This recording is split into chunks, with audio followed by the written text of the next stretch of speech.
Hello, everyone. My name is Russell Ray. I'm the editor of the Journal Record. I want to welcome you to our latest roundtable discussion. Our topic for today is criminal justice reform. It was a major priority for the legislature in the last legislative session. It was a big topic of coverage for the Journal Record. Thank you so much for being here. Also want to thank the staff of the Journal Record for putting together an outstanding panel for us today. Yeah, let's hear it. Want to let you all know this is being streamed live on Facebook, and we'll be taking taking questions from anyone on Facebook Live. Anyone who's watching can text your questions to the following number, and that is 405-417-1435. One more time, 405-417-1435. You can send your questions to that number. And let me let the audience know about halfway through we'll be taking questions from the audience, so be thinking about questions, and we want to be as interactive as possible. Let's go ahead and meet our panel. Loretta Radford, closest to me, is the legal director for the Center for Criminal Justice here at Oklahoma City University. Very much looking forward to hearing more about the mission of the center and its role in reforming the criminal justice system. Thank you, Loretta, for being here. Yes. Thank you for having me. Next to her is Kris Steele. He is the executive director of the Oklahomans for Criminal Justice Reform and former Speaker of the House of Representatives in Oklahoma. Thank you, Kris. Next to Kris is Regina Strahorne-White. And Regina has a very interesting story to tell about her experience in the criminal justice system. Kris was telling me a little bit about her story. It is disturbing, to say the least, and it's an example of the issues that we're facing here in Oklahoma. So thank you, Regina, for being here today. And next to Regina is Joe Dorman. Joe is the Chief Executive Officer of the Oklahoma Institute for Child Advocacy. Thank you, Joe. Let's give it up for our panel.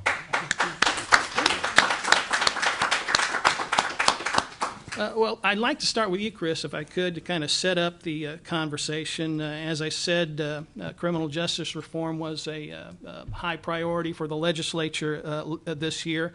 Can you talk a little bit about what the legislature was able to accomplish and what still needs to be done?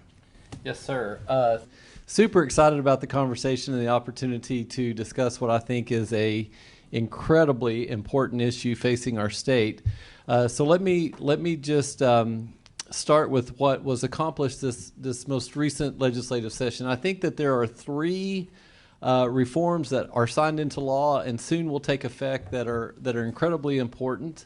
And I would just start with the fact that the legislature this year relaxed some of the criteria surrounding the eligibility for a convicted felon to obtain a license in a given occupation. So what that means is that more returning adults are now going to have the opportunity to obtain the proper certification to go to work within our state. It was a true workforce development issue, and historically what's happened is any occupation that requires a license of any sort has regulations that would prohibit a convicted felon, which is a scarlet letter that excludes a lot of people from really being productive and participating pro-socially within our society.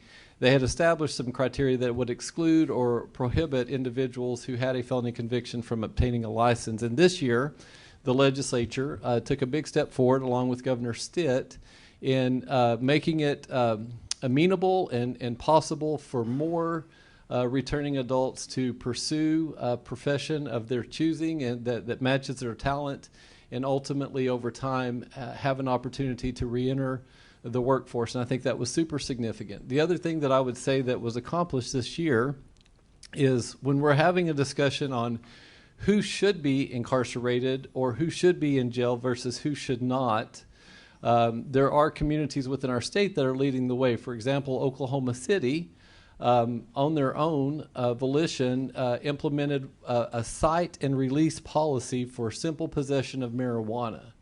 And so instead of taking people to jail and holding people in jail for simple possession of marijuana, what Oklahoma City started doing is issuing a citation, because unless you have a medical marijuana card, it's not legal to have marijuana on your person. And so they incorporated a policy that said, you know what, even though this may not be legal at this point, it's really not the kind of offense that we would want to clog our criminal justice system with. So they're just issuing a citation and moving on down the road.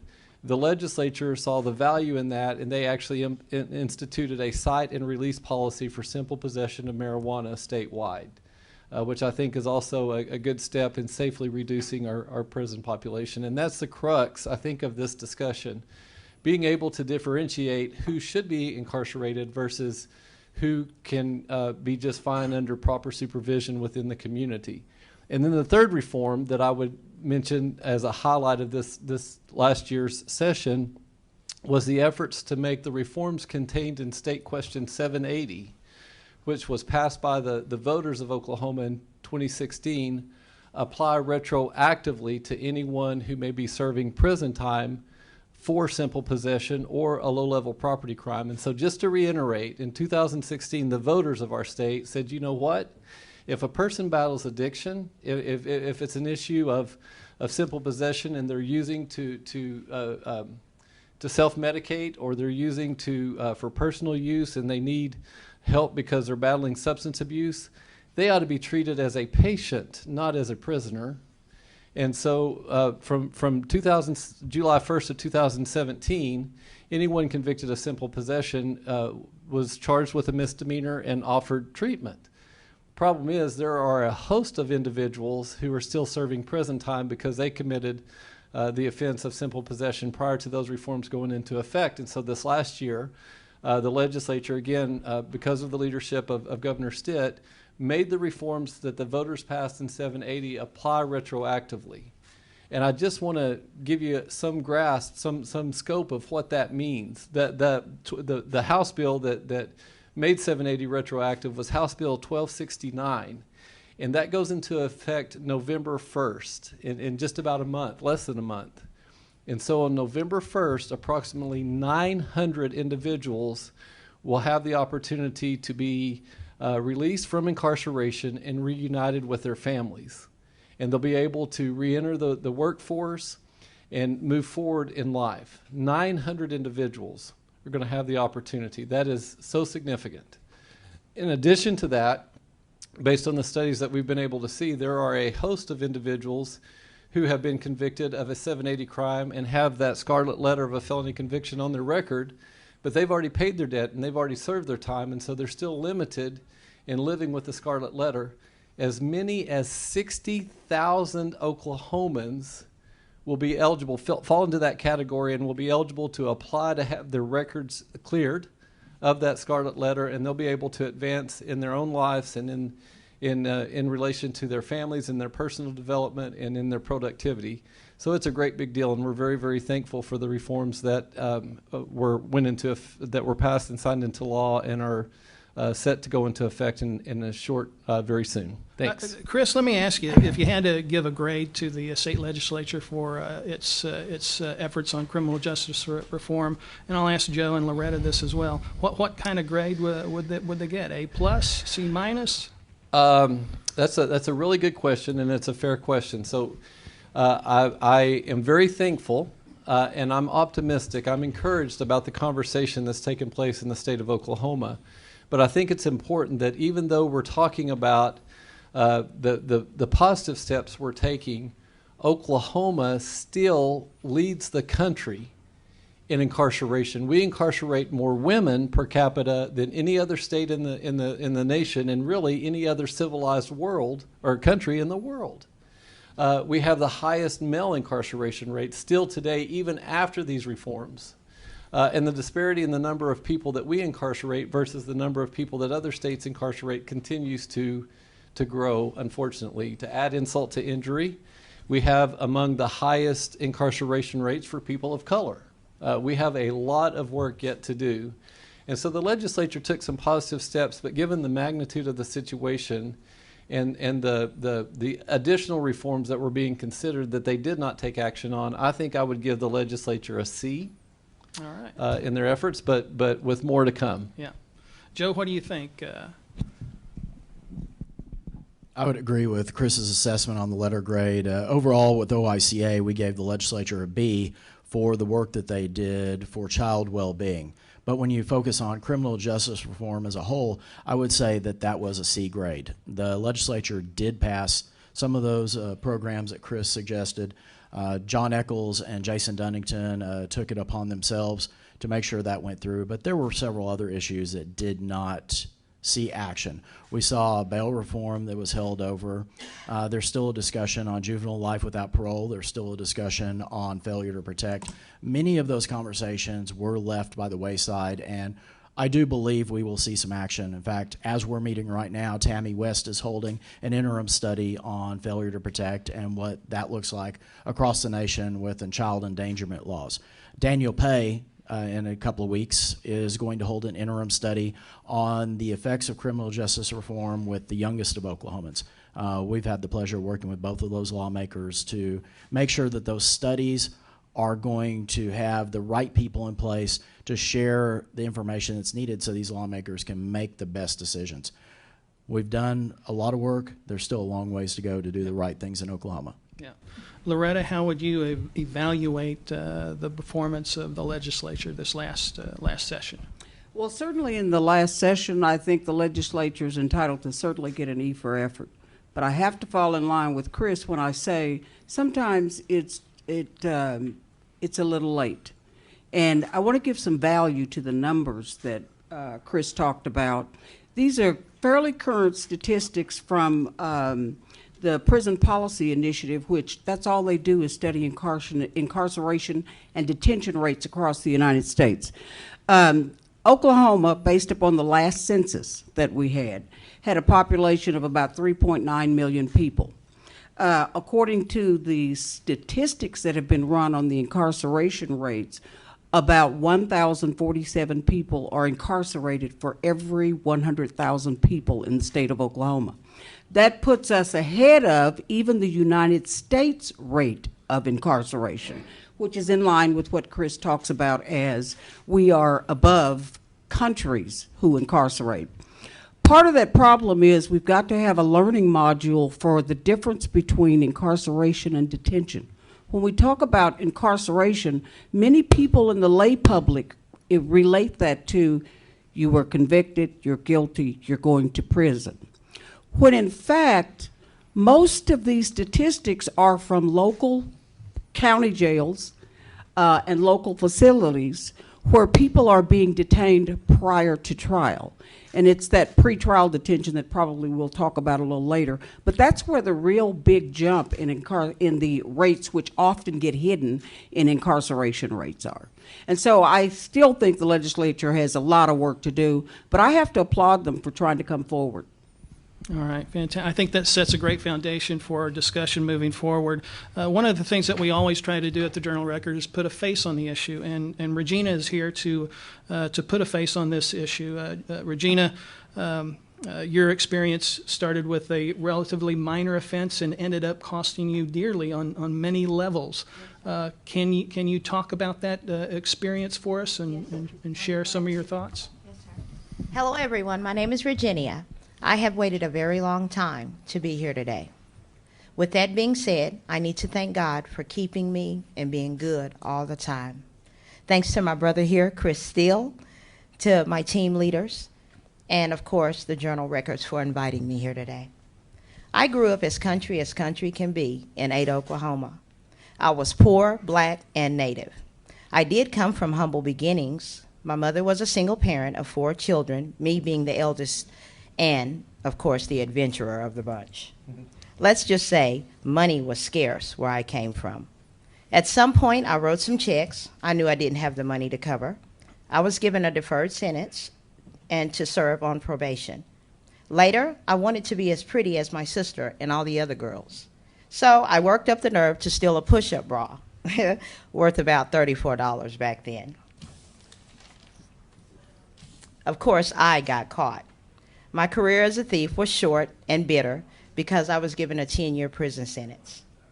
I was released on parole 9.5 years later, penniless. The only new skills I had learned in prison was how to become a better criminal. I was home from prison 52 days when I met a handsome guy who talked smooth. Clearly, he knew what I didn't. A decade had passed between 1994 and 2004, and this country bumpkin girl didn't recognize the world, the workforce, or its technology. He took me out, wined and dined me, like most, that night. He took me home saying, quote, I was going to be his wife for life, unquote. The next day, I was at his house waiting for him to return. The police showed up with a warrant, searching his house, found drugs. The criminal justice system prosecuted me while he was on the run. They asked me to cooperate. I did so at the best of my ability. They thanked me and gave me a 30-year prison sentence. I was released from prison 2 months ago on August 2nd, 2019. Thank God. Regretfully, my dear mother, Bertha May, went home to be with the Lord 20 months ago. I have to live with that fact, the fact that I will never get to hold her again in this life. By the grace of God, I'm alive and sober, but my daughter lost her mother for the most important parts of her life. The technology from 2004 is nothing in comparison to this 2019 era. I'm here, penniless, again. But I found inner strength that made me strong outside. Oklahoma's criminal justice system has been cruel, but the worst part is they haven't been evenly cruel, because we are number one on earth for locking up every category: women, blacks, browns, and even reds, at insanely higher numbers than others. A lot of systems do go wrong, but this one kills people's families and the future of our state. It stole education from kids who never went to prison by draining the state's budgets. I believe, honestly, I truly believe that mass incarceration is like abortion. The only difference is the state waits until the babies are grown up enough to convict for crimes. Then the cutting starts. In these type of abortions, the entire family is dissected, one member at a time. Since my recent release, I have been faced with financial hardships such as housing, employment, state-owed restitution due to this jail incarceration, medical aid, clothing, food, and transportation issues. Mr. Steele and my team family and other agencies such as his are helping to ease some of these burdens.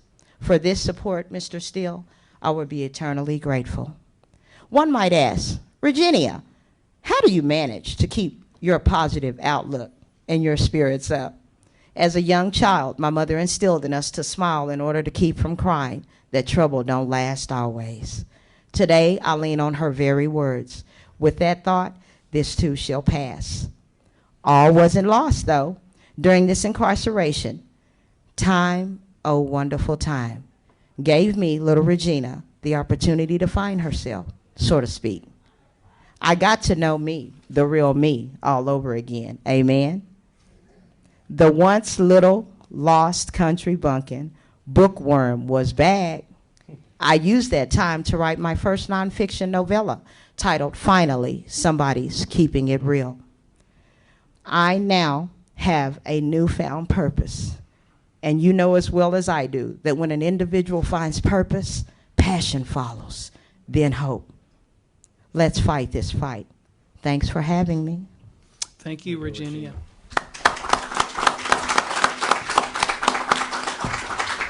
That was a very powerful and moving story. It's clear that your spirit and soul is very much alive. Kris, we heard about her offense. We heard about a 10-year prison sentence that she was given. How common is this in the Oklahoma criminal justice system? So you ask, first of all, Regina, thank you for sharing your story. It takes a lot of courage. And just because there are no secrets here, Regina, how long have you been, when were you released? 2 months ago, November 2nd, 2019. This is fresh. Yeah. This Recently. is real time. And we appreciate you sharing your story. So back to the question that you asked. You asked what was left on the table that can still be considered from a policy perspective to help safely reduce Oklahoma's prison populations. Regina's story is all too common. What the dynamic here is what we would refer to as a repeat series of nonviolent offenses. So it was bogus checks, shoplifting, and then a drug-related crime that did not involve weapons or things of that nature. And she received a 30-year sentence, 40 if you add the 10 that she had already served. In the statute, it's called habitual offender laws. And so sentence enhancements can be applied to every offense. And it's one of the things that we have to deal with. I want to be very clear. Nonviolent offenders should not serve life sentences in Oklahoma.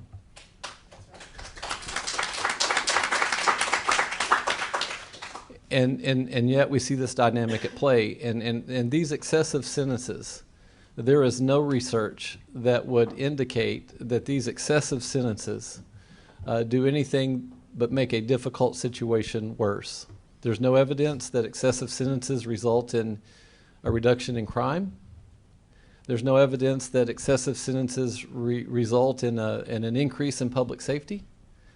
But there is plenty of research and data that would support the fact that excessive sentences adds to the instability within a person's life and within the family unit.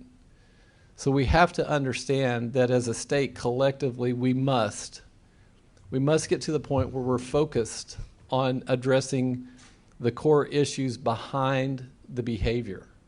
We've got to move from a reactive model, and we have to begin to be proactive. And we have to understand what is leading to criminogenic activity and criminogenic thought processes, and not punish somebody because ultimately they need help. And so the reality is this: we're engaged in a commutation project where we're helping to advocate for the reduction of excessive sentences for a lot of people in Oklahoma, and we are running across individuals who are in our current system who are serving life sentences for nothing but nonviolent offenses. We're running across individuals who are serving life sentences without the possibility of parole for repeat nonviolent offenses. That's unacceptable. And we have to get to the point where we are not continuing to punish a person for something that's already been disposed of. And so the previous offenses in Regina's case appeared that she had already dealt with that she had already paid her debt and served her time. And yet when it came to the third offense, she was punished again when you take into account the sentence enhancements for a mistake that she had already, according to the system, paid her debt for. And we've got to get to a point where we stop doing that. Thank you, Kris. Joe, let's talk about the children. What impact does mass incarceration have on children of justice-involved parents, and what kinds of steps can the state make to reduce an adverse childhood or avoid a situation like this? You can take that question in several different directions. First, let's talk about the traumatic experiences. As most of you are probably aware, there is a deep dive into adverse childhood experiences and trauma-informed care right now. Oklahoma ranks #1 in the nation for multiple adverse childhood experiences that impact the children of our state. For those of you who are not aware of ACEs, this was a study that was first discovered in the 1980s. It looks at 10 key points of childhood trauma, and we're talking about the toxic trauma that children live day in and day out throughout a significant period of their childhood. When you have 4 or more ACEs, that's when you start to see the impact on your health. Hypertension, weight gain, the issues that lead ultimately to a lower life expectancy.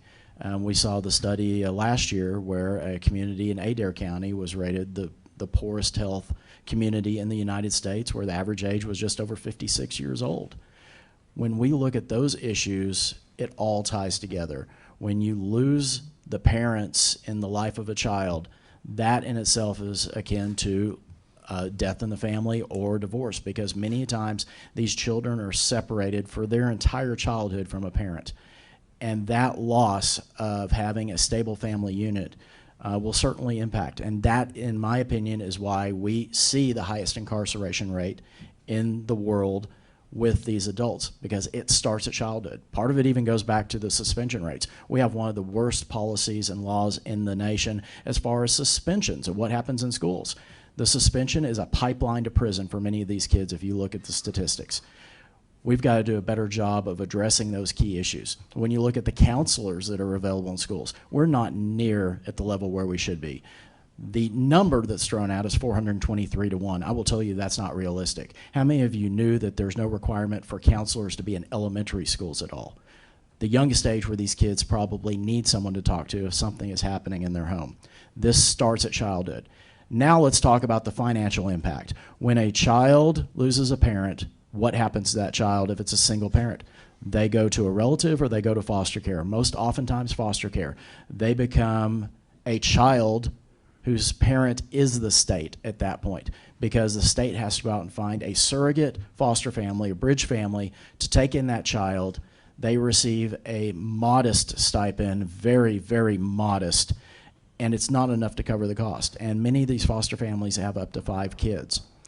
The system is overwhelmed. We've seen a reduction in the number of children in foster care because there has been an effort to try and reunite children with other family members, but it's simply not enough. We've got to get to this core issue, and that's preventative services. When you look at the average amount that's spent on preventative measures in a budget, it's about 5% when it comes to the government. We're spending 5 cents on the dollar to do preventative measures to stop these issues up front. That is simply unacceptable. We have to get to the point where we're investing on preventative measures, which is what 781 did. Then, Kris, you can correct me. I believe the estimate that just came in this week was it's just over $25 million of what was estimated for this year from the savings from 781 that will be returned to the programs that will help with those preventative measures. $25 million in a $7 billion budget. We must do better. Joe, as a follow-up question, you mentioned statistics, and at what rate do children of incarcerated people become involved in the justice system? That's a great question. And of course, we talked about the numbers with the pipeline to prison, but I want to focus on 2 other key numbers that hit close to home. When you look at the number of Oklahomans we have incarcerated and the children we have in state, the average is about 1 in 10 kids in Oklahoma has had a parent in prison in their childhood. 1 in 10. Now talk about the numbers that are put out by the National Conference of State Legislatures that say a child is 6 to 7 times more likely to go to prison themselves if they've had a parent in prison. We're repeating the cycle with those 2 numbers. And until we do something about the preventative measures, help address ACEs, and get those services to those children who need it the most, we're going to continue repeating that cycle. Loretta, you are the legal director for the Center for Criminal Justice here at Oklahoma City University Law School. The center was recently established. Perfect timing. I think there's a lot to be done here in Oklahoma, and I think the center is going to be a big part of that. Can you tell us a little bit about the center and its mission and its vision? I'd love to talk to you about that. First of all, I'm so excited to be a part of the Center for Criminal Justice. And it is located here in the law school, as you indicated. And we're at the ground startup. The Center for Criminal Justice is the vision of the dean of the law school, Jim Roth. He's present here in the auditorium today. The goal in creating the center is to assist those already developed mechanisms for criminal justice reform in the state of Oklahoma. And hopefully, once the center is completely set up, our goal will be to focus on all aspects of the criminal justice system and the reform issues. I just saw Christie come in. Excuse me. Good to see you, Christie. But the center will focus upon all of the issues that are currently being looked at by private initiatives as well as state initiatives. And what we hope to do is track the pretrial process from the beginning to even post-conviction process. The center hopes to be a think tank, of course. We want to look at the data. We want to look at the various sections of the criminal justice system from the point of arrest to the point of conviction. But more so, we want to be a part of the policy-making decisions about how we can really positively impact criminal justice reform. On the learning side of the purpose for the Criminal Justice Center, we don't want it to be just a think tank, but also an action tank for the students who participate in the bail bond clinic that is a part of the Criminal Justice Center, and for developing minds and students who want to go into the area of criminal justice reform. So our hope is that students become actively engaged in those issues related to criminal justice reform. Because we're on the startup, there's a lot of data to be looked at. There's a lot of reform issues to be made. Our focus primarily will probably be in the area which is most significant right now, which is pretrial detention. That's the area where most people are being held in contravention of, and in our local county and city jails, in contravention of, not to get too legal-technical, but the presumption of innocence. One of the biggest issues in bail reform right now is, should we really be locking up all the people who are supposed to have a presumption of innocence, making it much more difficult for them to get out of custody while they await trial? And so we want to take a look at some alternatives to pretrial detention in the context of the Criminal Justice Center. We want to examine the high rate of incarceration in the state of Oklahoma. How did we get here? Well, there's lots of explanations for how we got to this high rate of incarceration, but we've got to not continue it. And so I've always lived with the principle throughout my legal career that what we really want to do is build lives and not prisons. If you look at the budgets for the state of Oklahoma, prison funding, correctional funding, is the third largest expenditure, depending on what data you look at. Some say it's the fourth. It still ranks pretty high in terms of sustaining what makes Oklahoma work. And so we should as a policy matter, take a look at how to reduce the cost of incarceration. It's a taxpayer burden. We want to look at some of the pretrial release options that are available. I do understand that there are some pretrial release programs already in place in the state of Oklahoma, in Oklahoma County, in Tulsa, in other counties, but we want to see if they're working. Is there room for improvement in the area of pretrial release? We want to look at some of the things that Regina ran into, which is lengthy probation terms or lengthy supervised sentences, because sometimes those sentences don't necessarily fit the punishment necessary for the crime, and they actually make certain individuals within certain economic levels, it sets them up for incarceration. And so we want to take a look at how we're faring in resolving some of those issues in the state of Oklahoma.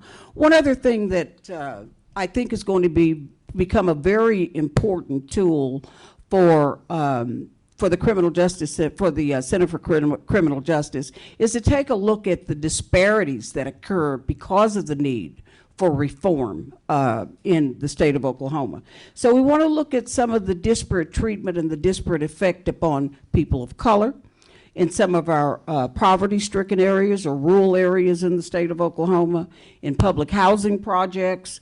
We want to take a look at whether there's enough relationship between law enforcement out in the community and the visibility and outreach efforts to try to reduce the amount of people who are arrested and therefore incarcerated or detained prior to trial.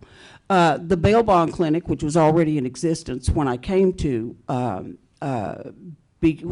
be legal director for the center, is actively engaged in and going to court every day. The number of bonds, the number of individuals on that docket would surprise you. But one of the things that we want to look at in terms of bond issues is whether or not the prosecutor is playing an important role in exercising his discretion with respect to what kinds of charges and the necessity for charges being filed. There's a direct relationship between that. But most of what the Center for Criminal Justice wants to impress in terms of policy and decision making is that there's a distinct relationship, and the studies have shown it, there's a distinct relationship between pretrial detention and conviction rates. When we think about the system and what someone charged with a crime does, we think of it in terms of how we in this auditorium lead our daily lives. That's not the typical kind of individual who winds up caught up in the system. And so what we want to do is take a look at how does the individual, the profile of the individual who typically gets arrested and moves through the system, how do they go from being arrested, detained prior to trial, and ultimately being released? So what the statistics have shown is that a person who is not detained during trial is more likely to lead to an acquittal than an individual who is detained prior to trial. The biggest reason for that, and for anyone listening on Facebook or anyone who knows a lawyer, the biggest reason for that is people get tired of being locked up and they will plead to almost anything to get out of jail. And so that's the part of the system that needs to be corrected so that the system really punishes people who are guilty and not those who are not guilty. I think there's a lot of potential for growth in the legislature, and hopefully the Center for Criminal Justice will be able to work with Kris and some of his efforts in terms of lobbying the legislature for the things that we need to make an idea become a policy, become a statute. And hopefully I'm happy to be on the ground up and working that up. And the dean has been an incredibly positive force in making sure that the Center for Criminal Justice gets off on the right track. Fantastic. Thank you, Loretta. We're certainly looking forward to all the results of your hard work at the center. Welcome, Christie Luther, to our discussion today. Christie, you are the founder and executive director of the R.I.S.E program, which is dedicated to helping and mentoring women who are currently incarcerated. Thanks for being here. Thanks for having me. Apologize for my tardiness. That's okay. I was at the Capitol. So. Doing important work. Let's just jump right into it. Oklahoma incarcerates women at 2.5 times the national average per capita. What can be done to remedy these discrepancies within this prison population? Well, I probably have a unique perspective since I work with the ladies every single day. And I think that Oklahoma has started the ball rolling. I'm surrounded by greatness right here at the table. So it's amazing to see all the changes and what the governor is bringing to the table and the reform. And what I see primarily at the prison is hope. They read the articles, they watch the news, they hear about all the laws that are changing and or the potential to be changed, and there's hope. And for an incarcerated person, that's pretty important to have hope. Yeah. We asked the panel what kind of grade they would give the legislature for their efforts this session. What kind of grade would you give them? Well, for effort, I would give an A for effort. for results, we're not quite to Z yet. I think we're still in the beginning stages, but I definitely see with the Pardon and Parole Board, the governor, with the work that Kris is doing. And I can speak because we're kind of in the same circle, Kris Steele and I, and so I see what he's doing, and we have a force in Oklahoma, and taking no prisoners, forgive the pun, but literally there's change. And it's a beautiful thing. Yeah, you must have shared notes with Loretta just a while ago. She gave the legislature an A for effort. So yeah, exactly. So in 2018, 82% of women who were incarcerated were nonviolent offenders, and their terms, I understand, are very much longer than the terms of nonviolent female offenders in other states. What's the fix? How much longer are those terms, and what is the fix here in this state? If that makes sense. It does make sense. It doesn't make sense, but it makes sense. Your question makes sense. I think that, in my personal opinion, I think the 85% charges, although they're necessary and they started out in the beginning a few, now it seems that we've added more and more to the violent charges, and it seems to bottleneck the process. And so instead of going through the process and people doing their time and getting out, they're stuck in this 85% cycle, and having to do, for those of you that may not know, having to actually serve 85% of their time before they're eligible to leave. And if that number were changed or adjusted, and I believe that there are some people that are working on that, I think that that's a big part of it. I see a whole different perspective because I hear it from the incarcerated women's side. And a lot of the women that I deal with at Mabel Bassett have been there, have grown up there, if you will, and have felt stuck. They don't feel hope. They don't feel that there's any potential to move or do anything else because of that. So that would be one thing that I believe that needs to change, is the 85%. Very good. Thank you, Christie. We're more than halfway through our talk today. Does anyone have any questions at all for our panel thus far? Any? Okay. All right. Well, feel free to chime in at any time during our discussion. Regina, I don't normally ask ladies their age, but in your case, I think it's kind of relevant so people understand how young you were. You may have been by the time you were sentenced to 10 years in prison, and also when you were sentenced to 30 years in prison. Do you remember how old you were at those stages of your life? I was 32, 33. I am now 51. So you were 32 at what point when you were... With the trafficking, the 30-year trafficking. Okay, so how old were you when you were first convicted of the bogus My first check conviction for the bogus checks and the push-up bra, I was 24, 25. So 10 years at 24 years of age. Yes, sir. 30 years at 32 years of age. Can I ask also, the drug conviction, were those your drugs or were they your partners? No, and if you read they were not my drugs, but I did know that he did participate in illegal activity when I took the stand. I was transparent. I shared that with the DA and my judge then, and but they said, being that I seemed to have an educational background, being from Ada. You know, I graduated high school and went to East Central University. So, in other words, I was intelligent enough to know better. All right, very good. Any other questions? Yes, sir. It seems to me that the public is further along than policymakers on a lot of these reform ideas. But I'm curious, for those of you that walk the hall or are talking to the policymakers, what arguments do you find are persuasive? Is it a ROI on an Oklahoma child and what they become, or societal cost? Is it a moral argument about doing right by people? What do you find finally breaks through so that this legislature realizes where the people are and maybe the right thing to do? So the question is for our folks on Facebook and folks who watch the video: what arguments are the most persuasive in in discussing this issue with the legislature. If it's all right, I'll let Kris answer that one, but I'm going to reverse the question, Mr. Dean. What issues are the policymakers most afraid of?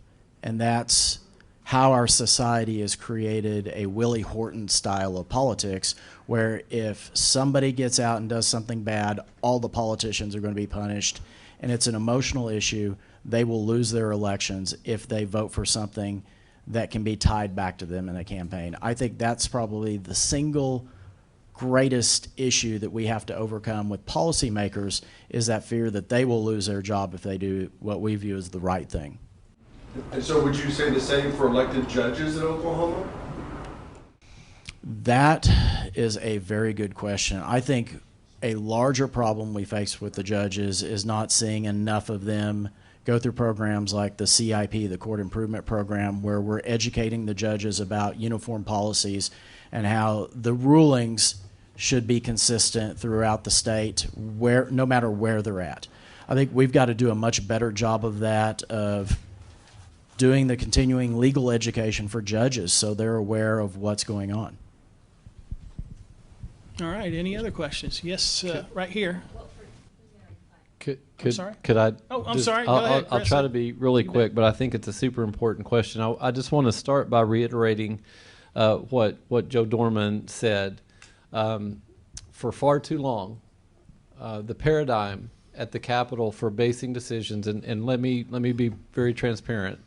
I was caught up in this, but for far too long, the paradigm when it comes to making decisions and passing laws in relation to criminal justice matters, the paradigm has been based on fear and emotion and anecdotes.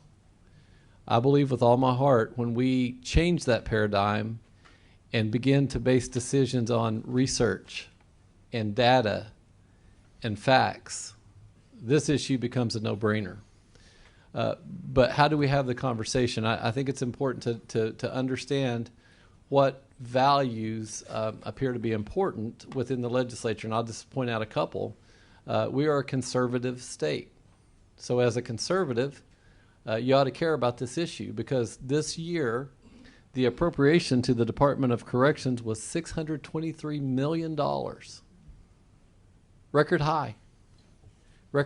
And generally the discussion behind that appropriation is, well, this is going to create safer communities. This is going to reduce our crime rates. This is going to improve quality of life for people who live in communities throughout the state. We're not seeing that. We're not seeing the return on investment. In fact, it's increasing. Regina said it. She picked up additional criminogenic thinking by being incarcerated for 30 years. And so we have to understand that as a conservative, we're not getting the return on investment with the resources that we've been entrusted to that we should be getting. That's one thing. The other thing I would say is this. We are identified as, and it's very important to us collectively, as being a part of the Bible Belt. And so there's a faith element to this. And I wish I had more time to unpack this, but I just want to say that when I look at our criminal justice system, I see a system that currently, for the most part, is based in retribution and punishment. And I want to say to my friends who are in the faith community, where are the elements of grace and redemption and restoration and mercy and forgiveness and second chances and dignity and humanity and all those things that make faith beautiful? If we're going to hold up our faith and say this is important to us, then I believe our criminal justice system ought to reflect the values contained within that dynamic, within that characteristic. So I think the fact that at the end of the day, Oklahomans, we're a good lot of people. We want to do the right thing. Sometimes we need help getting there. But I hold out hope, and I believe that the tide is beginning to turn. And it's, I think, based on, at least in part, those two dynamics. I want to add on something to what Kris said, too, touching on the biblical reference. we as a society need to quit acting like an Old Testament society and start acting like a New Testament society. That's when we're going to see better things happen for the people who need it. And touching on the $623 million, it's almost contradictory to say that with this panel, but that wasn't near enough. Because when you talk to Joe Albaugh, the former director of corrections, he flat out said 1/3 of the people who are in prison right now were getting the mental health treatment that they needed. We don't have enough programs in place to actually help rehabilitate the people in the prisons. We need to get to a system where we're living up to the name Department of Corrections and helping correct that behavior and get these folks the help they need to be productive citizens. We dropped the ball the first time, and that's what got them there in the first place in many cases. We've got to do a better job. I'm thankful that our Department of Corrections staff and employees are able to do what they can do with this, but we're not creating a system that's beneficial and helpful for our overall society. We need to invest more in those rehabilitative programs. Chrissy? Yeah. This week I went to view the documentary Resilience. I don't know if you've seen that or not. And it talks about the ACEs scores and childhood trauma. And I felt very compelled to print out the ACEs test and take it to my students. And I have 30, collectively, 30 students and orderlies at my school. And shockingly, the majority of the scores were 8 to 10 in my classroom.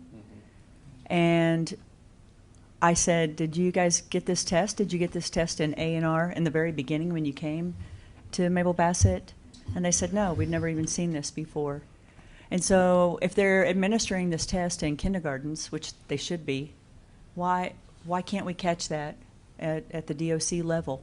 And thank you for pointing out that on a daily basis, I see that there's little to no programs. Our program is a nonprofit, so we had to go in that way in order to help have a program there for the women. But the mental health needs are is astronomical. It's really sad. Thank you, Christy. I think I have two questions. The first one is, what do any of the panelists, what do you think the influx of private prisons in Oklahoma, how does that affect these numbers? And the second one, Kris, you mentioned earlier about the relaxed criteria for professional licensure. Are there any, what industries, what licenses are included in that versus ones that are excluded? Go ahead. May I just say about the licensure? For the cosmetology board, you can be a licensed cosmetologist in the state of Oklahoma. It is one of the few.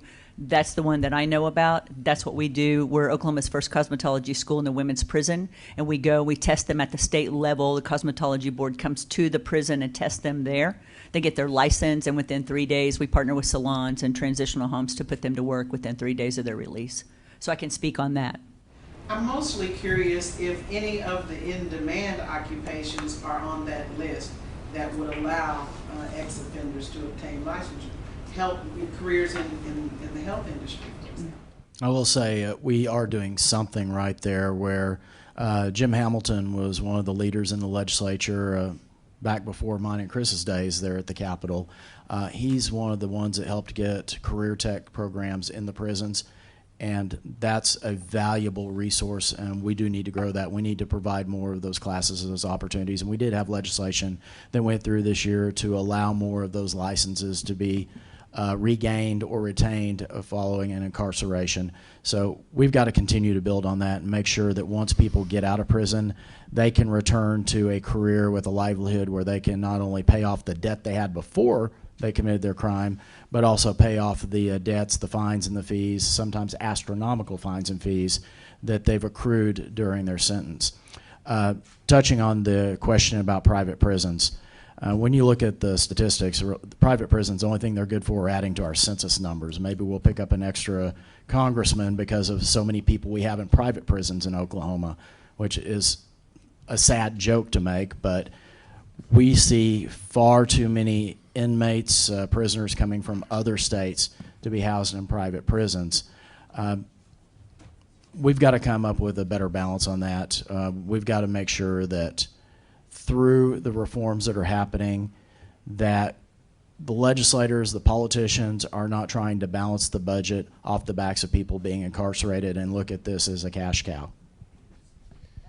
So if I could just very quickly, let me, if I may, with all due respect, there has not been we've not relaxed the criteria for obtaining a license. I just want to be very clear. So everybody has to go through the same process, and that speaks to the heart of this issue. All we're asking for is a level playing field. All we're asking for is that a person who may have committed a mistake at some point in their life not be punished for life because of that mistake. Why are we not utilizing? Listen, I'm convinced that our communities are at their best. They're at their healthiest. They're strongest when everyone is allowed to contribute to the greater good. So when we talk about the license, thank you. When we talk about the fact that now we're allowing professions, people who may have a scarlet letter, obtain a license in a given profession that matches their talent, they don't get any special treatment. They just have an opportunity. So I want to be clear with that. And we have a lot of work yet to do. So we're seeing most of the reform coming around occupations like cosmetology, barbery, electrical, plumbing, construction type of license. That's where we're started, but we've got a long way to go because there's a demand in a lot of professions that we're just not where we need to be on that yet, but we're making progress. And then the final thing that I would say in reference to your question, I'm no fan of private prisons. I think it's a perverse incentive to make money off the backs of people's weaknesses or mistakes. That's what I believe. But let me be clear. When we consider the amount of fees and fines that are levied on the backs of justice-involved individuals and how we use that money to fund our court system and our DA's offices and law enforcement, if it's wrong for the private industry to make money off the backs of justice-involved individuals, it's equally wrong for government. And I just want to be clear about that. And I'd like to comment on two areas that both Joe and Kris have touched upon, the cash cows in the criminal justice system, which hopefully the Center for Criminal Justice will address some of that. There is particularly a cash cow in the area of bond reform. And so the question to be answered today is, do we still need a cash bond or bond release programs in order to assure that individuals are not detained prior to trial? So we have a number of cash cows throughout the system that need a long look at, and hopefully the role that the Center for Criminal Justice can play in this whole process in assisting those who've already started the ball rolling is that we take a real critical look at some of those and bring it to the attention of individuals like Kris. Let our students in the bail bond clinic start making an opportunity to make those issues known in the court system at the bail bond hearings. And so I join in the conversation with both Kris and Joe that building industries to house more prisoners is not where criminal justice reform wants to take us. We don't want to start programs and initiate policies that take the profit out of the state system and give it to private industry. The goal is to reroute it so that we focus upon pretrial detention issues, lengthy incarceration rates, particularly as it impacts people of color and other specialized communities. And that's where criminal justice reform needs to go. We got time for one last question. It goes to the gentleman up in the corner right there. Okay, thank you very much. My name is Steve. I was thinking about, when we talked about the 625 record budget for this year, and I thought about, they said about 16,000 parents in prison have 2.3 children that are receiving state assistance, maybe housing authority, OSHA, something like that, that's $6,000 average per child per year. There's a daycare stipend that's gotten outrageously high for daycare. There are medical visits, once or twice a year, dental visits, all this coming out of the state budget. If we're going to incarcerate a man or a woman for $20,000 or $30,000 and then spend $70,000 on their children the same year, is the public aware that that's taking place? Or because there's an elephant in the room we still haven't spoken about? I say no, but Kris can probably speak better to this because he does go to the legislature quite a bit. But that may be the reason why. The one step above in the budget from the Department of Corrections budget is Health and Human Services. Yeah. They run almost neck and neck in terms of what each pays out. And that's a real contribution to the cost of incarceration for a particular state.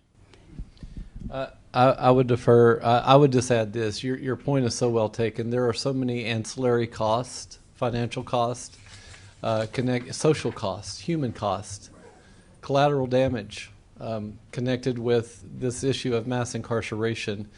Just to point out a few and connect some dots, Oklahoma also has the highest rate of grandparents raising grandchildren. It's directly related to this issue of mass incarceration and validated in every study that looks at why that dynamic exists. We are still currently under a federal consent decree, a federal order pertaining to our foster care system. I just want to point out the number of kiddos in our foster care system is related to this issue of mass incarceration. There are a lot of issues that are related here, a lot of reasons why we should care about this issue, and we can do better. We can do better. I mean, the focus has to be on how we can help the people who live in our state reach their full potential. How can we help them be healthy, vibrant, productive? Because that's how collectively we all improve. Well, absolutely. Well, I've learned a lot. I hope you have too. I want to thank Loretta, Kris, Regina, Joe, and Christie for their valuable time. I especially want to thank Regina for coming here and sharing your story with us. Thank you so much.